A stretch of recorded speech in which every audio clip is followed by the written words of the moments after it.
ये क्या हो रहा है? 100% रिजर्वेशन, किसी कम्युनिटी को उसके पॉपुलेशन के रेशियो में 100% रिजर्वेशन। अब इनमें से अगर कोई जनरल में क्वालिफाई करेगा तो किसकी सीट लेगा आप बताइए? अपना तो रेस इसमें तो कोई आएगा नहीं, और ये सीटें अगर योग्य नहीं मिलेंगे तो बैकलॉग में जाएंगी।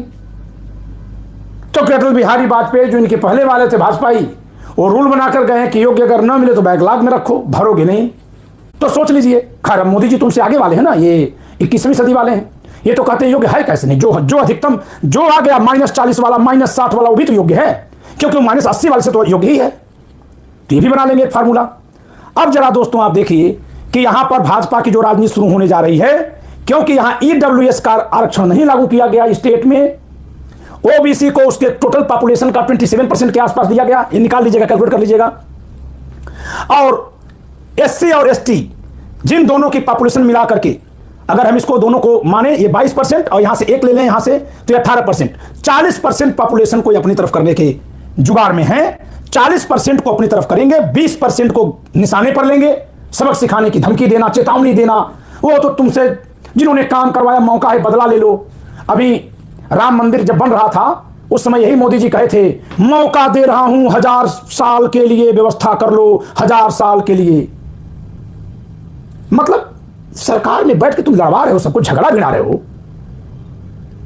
हर चरित्र तो शुरू से ही रहा है, लेकिन पहले कह देने पर लोग लाठी लेकर दौड़ पड़ते थे। कौन जो सबसे ज्यादा मूर्खता में साबित हो रहे हैं। अब थोड़ी थोड़ी आंख खुल रही है, थोड़ी थोड़ी खुल रही है। वो घंटी उधर बजाता है और माल उधर से निपटाता है। कोई कहा था ना किसी नेता ने, वो बात सही निकली। तो झाड़ू पकड़ा दिया, और झाड़ू पकड़ाने के बाद फिर इसके बाद क्या किया? हिंदू बना, पहले दिल्ली में दंगा हुआ, फिर उसके बाद मैं पिछड़े मां का बेटा हूं, पिछड़ा बन गया। तब हिंदू हृदय सम्राट कहने वालों की आंख खुलनी चाहिए थी कि एक तरफ तो हिंदू कहकर तुमको मुसलमानों के खिलाफ भड़काता है और खुद को ओबीसी बताकर जताता है कि मैं इनके में नहीं हूं, मैं अलग हूं। समझ में आना चाहिए था। अरे जो धर्म की राजनीति करेगा, जो हिंदुओं के एकीकरण की बात करेगा, वो जाति की बात क्यों करेगा? और अगर वो ये बात कर रहा है तो इसका मतलब है कि वो एक में तो धोखा दे रहा है, संभव कि दोनों में दे रहा हो।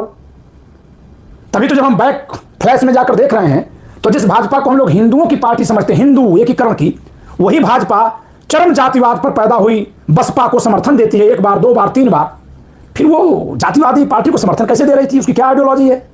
हिंदू के नाम पर बनी पार्टी भगवान राम का नारा लगाती है और समर्थन उस पार्टी को देकर 3-3 बार सरकार बनाती है, जो उस अंबेडकर के आइडियोलॉजी पर चलती है। जो अंबेडकर कहते हैं मैं रामकृष्ण को नहीं मानता, मैं ब्रह्मा विष्णु महेश को नहीं मानता, वेदों स्मृतियों में डायनामाइट लगाकर उड़ा दो, हिंदू धर्म को नष्ट कर दो। उस विचारधारा, उस व्यक्ति के नाम पर मूर्ति लगाकर बनी पार्टी को समर्थन देती है भाजपा। किसको धोखा दे रही थी भाजपा? यही जो अपने को बहुत गुरूर में रहते हैं, हम तो बहुत बुद्धिमान हैं। हाँ खैर, साधु के वेश में कई बार ठगा गया है समाज।